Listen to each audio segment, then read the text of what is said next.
जय हिंद, वंदे मातरम। दोस्तों, आज की इस वीडियो में हम बात करेंगे देश दुनिया की तमाम सबसे बड़ी खबरें। तो सबसे पहले हम देख लेते हैं कुछ हाइलाइट्स। यहाँ दोस्तों आज की इस वीडियो में हम आपको बताएंगे रिया चक्रवर्ती ने तोड़ी अपनी चुप्पी और कहा है सुशांत सिंह राजपूत भी लेते थे ड्रग्स।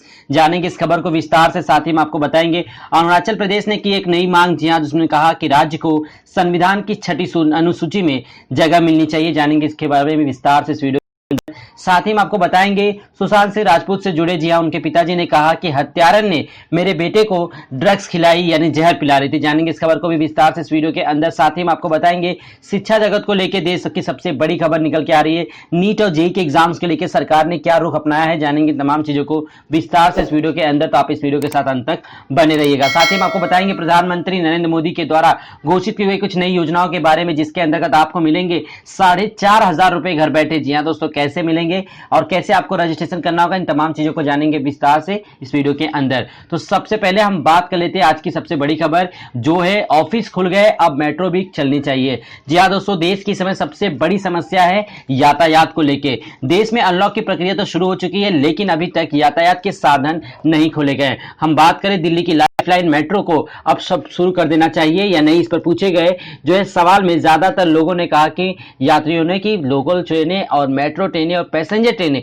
इन तमाम चीजों को जो है देश के अलग अलग हिस्सों में जितनी भी चलाई जाती है उन्हें खोल देना चाहिए। बात करें लॉकडाउन खुलने के बाद अभी सभी चीजों की वापसी तो हो रही है, इसी बीच मेट्रो के सफर करने वाले लोग कितना मिस कर रहे हैं, इसके बंद होने से लोगों को कितनी परेशानियां हो रही है, क्या अब इसको खुल जाना चाहिए? मेट्रो खुलने के बाद क्या लोग मेट्रो में सफर शुरू कर देंगे? इस पर जो है एक सवाल जो है पूछा गया था और उसका क्या जवाब आया, दिल्ली की लाइफलाइन मेट्रो को अब शुरू कर देना चाहिए। मेट्रो में यात्रियों को अधिक भीड़ ना हो, इसके लिए दिल्ली मेट्रो को किराया बढ़ाने पर भी विचार करना चाहिए। सेफ्टी के साथ सभी यात्री यात्रा कर सके, ऐसे में दिल्ली मेट्रो को सेफ्टी को लेकर इंतजाम की जरूरत है। बात करें जी हाँ दोस्तों अगली सबसे बड़ी खबर की, मुंबई की तरफ से भी लोकल ट्रेनों को शुरू करने की कवायद जोर शोर में शुरू हो चुकी है। मुंबई में मात्र जी हाँ दोस्तों 70 से 80 लाख लोग जो है एक दिन में सफर करते हैं लोकल ट्रेनों से। आप अंदाजा लगा सकते हैं इतनी बड़ी संख्या जो मुंबई में, यानी कि लाइफलाइन जिसे हम कहते हैं, मुंबई की लोकल ट्रेनें अभी तक बंद है। जी हाँ, सभी के लिए नहीं खुली हैं, सिर्फ इसेंशियल सर्विस के लिए खुली है, जैसे कि पैरामेडिकल या कोविड-19 से जुड़े हुए लोग, बैंकिंग से जुड़े लोग, रेलवे कर्मचारी, इन तमाम लोगों के लिए अभी लोकल ट्रेनें खुली हैं, बाकी तमाम लोगों के लिए बंद है। फिलहाल 1 सितंबर से जो है उम्मीद की लोकल ट्रेनों को खोल दिया जाएगा। तो चलते हम अपने अगली सबसे बड़ी खबर की तरफ। जी हाँ दोस्तों, देश में सबसे बड़ी मिस्ट्री यानी सुशांत सिंह राजपूत के केस को लेकर है, क्योंकि देश में तमाम फैंस ने सोशल मीडिया की ताकत का जो है नमूना पेश करते हुए इस बात को जो है मजबूर कर दिया सरकार को कि इस केस को सीबीआई के हाथों सौंपा जाना चाहिए। बात करें सुशांत सिंह राजपूत की मौत के मामले में तमाम आरोप झेल रही रिया चक्रवर्ती ने पहली बार इस केस में चुप्पी तोड़ी। रिया ने खुद को बेगुनाह बताते हुए कहा कि जिस तरह की बातें हो रही है उनमें जरा भी सच्चाई नहीं। रिया ने एक इंटरव्यू में उसे यूरोप ट्रिप के बारे में भी खुलासा किया, जिसके बारे में कहा जा रहा है कि बाद में सुशांत बदल गए थे। रिया ने कहा कि वह सुशांत के पैसों पर नहीं जी रही थी, दोनों एक कपल की तरह थे। रिया ने कहा कि वह सुशांत से प्यार करती थी और उनके पास किसी 5 जांच एजेंसी से छुपाने के लिए कुछ भी नहीं है। बात करें फ्लाइट में बैठने से पहले दवा लेते थे सुशांत सिंह। न्यूज आज तक में जी हाँ दोस्तों एक इंटरव्यू में रिया चक्रवर्ती ने कहा कि यूरोप के ट्रिप में जब हम जा रहे थे तब सुशांत ने बताया कि उन्हें फ्लाइट में बैठने से डर लगता है, इसके लिए वो एक दवाई लेते थे जिसका नाम था मोडाफिनिल। फ्लाइट से पहले भी उन्हें दवाई दी जाती थी क्योंकि दवाई हर वक्त सुशांत के पास ही रहती थी। सुशांत ने मेरे लिए टिकट्स कैंसिल करवाए, फिर खुद बुकिंग की। रिया ने बताया कि पेरिस में मेरा एक शूट होना था, इसके लिए इवेंट ऑर्गेनाइज करने वाली कंपनी की तरफ से फ्लाइट के टिकट्स और होटल की बुकिंग हो चुकी थी, लेकिन यह सुशांत का आइडिया था कि किसी बहाने यूरोप का ट्रिप करते हैं। सुशांत ने इसके बाद मेरे टिकट्स कैंसिल करवा दिए और खुद के पैसों से फर्स्ट क्लास की टिकट बुकिंग की। मैंने उसे टोका भी कि तुम बहुत पैसे खर्च कर रहे हो, ये ट्रिप बहुत ज्यादा लंबा है। 3 दिन तक कमरे से बाहर नहीं निकले थे सुशांत। रिया के कहते हैं कि हम पेरिस में लैंड हुए, 3 दिन तक सुशांत कमरे से बाहर नहीं निकला। जाने से वो बहुत ही खुश था, लेकिन पेरिस पहुंचने के बाद वो कमरे से निकले ही नहीं। स्विट्जरलैंड पहुंचने पर वो खुश थे।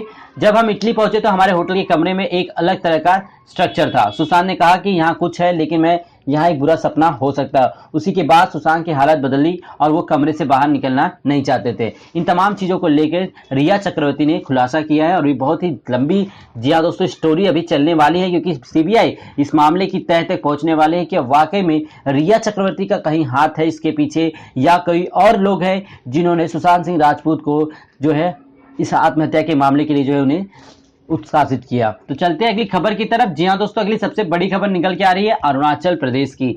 जी हाँ, अरुणाचल प्रदेश ने मांग की है कि राज्य को संविधान की 6ठी अनुसूची में जगह मिले। विधानसभा में प्रस्ताव होगा पेश। हम बात करें, जी हाँ दोस्तों, बीजेपी की अगुवाई वाली अरुणाचल प्रदेश सरकार की मांग है कि राज्य को संविधान की 6ठी अनुसूची के तहत रखा जाए। इससे जुड़ा प्रस्ताव अरुणाचल प्रदेश की विधानसभा में गुरुवार को पेश किए जाने की संभावना है। हाल ही में अरुणाचल कैबिनेट ने प्रस्ताव पास किया था कि केंद्र के सामने यह मांग रखी जाए। संविधान की 6ठी अनुसूची में शामिल होने से राज्य जाति समुदाय को काफी स्वायत्तता मिल जाएगी। इसके अलावा अरुणाचल प्रदेश अपनी भू संपदा को बचाने के लिए अपने हिसाब से कानून भी बना पाएगा। सीएम की अध्यक्षता में हुई थी बैठक, जिसमें कहा गया अरुणाचल प्रदेश के गृह मंत्री बमांग फेलिक्स ने हमारे सहयोगी को इकोनॉमिक टाइम्स को बताया कि सीएम पेमा खांडू की अध्यक्षता में हुई कैबिनेट मीटिंग में यह फैसला लिया गया और हम गुरुवार को विधानसभा में यह प्रस्ताव पेश करेंगे। तो दोस्तों, बहुत ही जल्द अरुणाचल प्रदेश के लिए एक नया बिल पास होने वाला है, जिसमें उम्मीद लगाई जा रही है कि उसे 6ठी अनुसूचित में जगह मिल जाएगी। तो चलते अगली खबर की तरफ जो निकल के आ रही। सुशांत के पिता बोले हत्यारन मेरे बेटे को जहर पिला रही थी। हम बात करें सुशांत सिंह राजपूत केस में, उनके पिता के सिंह ने पहली बार खुलकर रिया चक्रवर्ती पर हत्या का आरोप लगाया। उन्होंने आज तक से कहा कि रिया उनके बेटे की हत्यारी है, वह लंबे वक्त से उसे जहर दे रही थी। उसे और उसके सहयोगियों को गिरफ्तार किया जाए और सजा मिले। बात करें सुशांत केस में, उस वक्त नेक में नया मोड़ आ गया जब के सिंह ने रिया के खिलाफ घटना में रिपोर्ट दर्ज करवाई। उन्होंने रिया और उनके परिवार पर सुशांत की आत्महत्या करने के लिए उकसाने का आरोप लगाया। इसके बाद रोज नए खुलासे और परिवार की मांग पर जांच सीबीआई को पहुंची। अब इस केस में एक ड्रग्स का नया एंगल सामने आ चुका है। जी हां दोस्तों, मुंबई पुलिस से ये केस सीबीआई को दिया गया। इसके बाद कई खुलासे हो चुके। इस केस में ईडी मनी लॉन्ड्रिंग के एंगल से भी जांच हो रहा है। केस में हाल ही में ड्रग्स का एंगल भी सामने आया है। टाइम्स नाउ ने कुछ चैट्स के जरिए ये बात पता चली कि रिया के ड्रग डीलिंग्स में इन्वॉल्व होने की बात भी सामने आ रही है। साथ ही रिया पर सुशांत को ड्रग्स के आरोप भी लग रहे हैं। रिया के व्हाट्सएप पे चैट से खुलासा हुआ कि सुशांत को भी ड्रग्स लेने की आदत थी। इन तमाम चीजों को लेकर फिलहाल सीबीआई जांच कर रही है। बहुत ही जल्द इस मामले को सुनवाई हो जाएगी। तो चलते अगली खबर की तरफ। जी हाँ दोस्तों, देश की सबसे बड़ी अगली खबर आ रही है कि अभी तक बॉलीवुड के दिग्गज कलाकार सुशांत सिंह राजपूत के मामले में अपनी चुप्पी क्यों नहीं तोड़ रहे हैं। जी हां, बात करें देश के बड़े कलाकार, चाहे सलमान खान हो, चाहे शाहरुख खान हो, चाहे आमिर खान हो, इन तमाम ने अगर देखा जाए, साथ ही सबसे बड़े नायक अमिताभ बच्चन, जी हां, इतने बड़े केस में, हाई प्रोफाइल केस में अभी तक इन लोगों की अभी तक चुप्पी क्यों नहीं टूट रही, क्यों नहीं ये सामने खुलकर आ रहे हैं कि नेपोटिज्म के खिलाफ, कि बॉलीवुड में नेपोटिज्म नहीं होता। क्योंकि कहीं ना कहीं तमाम बड़े बड़े कलाकार नेपोटिज्म के शिकार हैं। जी हां दोस्तों, नेपोटिज्म की वजह से ही जी हां इस तरह के केसेस सामने आ रहे हैं।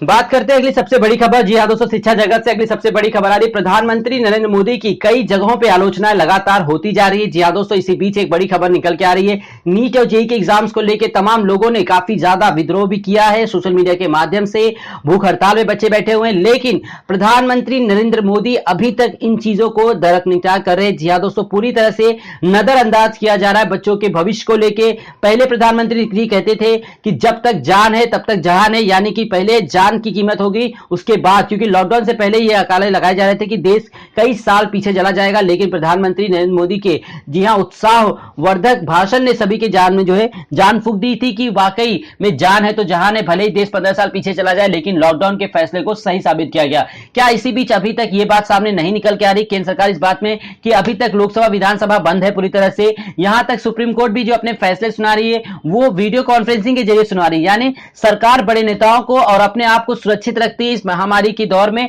लेकिन बच्चों को फिजिकली यानी एग्जाम देने के लिए मजबूर कर रही है। बात करें राष्ट्रीय पात्रता सह प्रवेश परीक्षा यानी नीट और जेईई की परीक्षा का मचा घमासान थम नहीं रहा है। कांग्रेस समेत जहां विपक्षी दल सुप्रीम कोर्ट का दरवाजा खटखटाने की तैयारी कर रहे हैं, तो वहीं परीक्षा की तैयारी कर रहे छात्र एग्जाम टलवाने के लिए आज से देशव्यापी धरने पर बैठने वाले। इसी बीच नेशनल टेस्टिंग एजेंसी यानी एनटीए ने कहा कि वह परीक्षा पूरी तरह से सावधानी और एहतियात के साथ परीक्षा करने के लिए तैयार है, लेकिन कैंडिडेट्स कोरोना काल में परीक्षा को लेकर काफी चिंतित हैं। बता दें कि जेईई की परीक्षा 1 से 6 सितंबर के बीच होगी और नीट की परीक्षा 13 सितंबर को कराई जाएगी। बात करें जहां विद्यार्थियों से कहा गया कि जब एहतियात के साथ आपको परीक्षा देने के लिए बुलाया जा रहा है, तो फिर आप क्यों इस बात के अड़े हुए कि परीक्षा बाद में लेनी चाहिए। तो विद्यार्थियों ने जी हाँ दोस्तों इसके ऊपर बहुत ही अच्छा जवाब देते हुए कहा कि जब सुप्रीम कोर्ट जैसे इलाके यानी कि जो देश की सब सबसे बड़ी न्यायपालिका है वो भी अपना फैसला वीडियो कॉन्फ्रेंसिंग के जरिए करवा रही है। जब वो एहतियात का पालन करते हुए नहीं आ रहे हैं, वीडियो कॉन्फ्रेंसिंग के जरिए अपना फैसला दे रहे हैं, तो फिर हम फिजिकली एग्जाम सेंटर्स पर क्यों जाए। बात करें प्रधानमंत्री नरेंद्र मोदी की, जहां पर वो हमेशा टीआरपी की राजनीति करते हुए नजर आते हैं, ऐसे मामले पर वो चुप्पी तोड़े हुए हैं लगातार। जी हां, और इन मामलों पर बिल्कुल भी बोलने के लिए जो है सामने नहीं आ रहे हैं।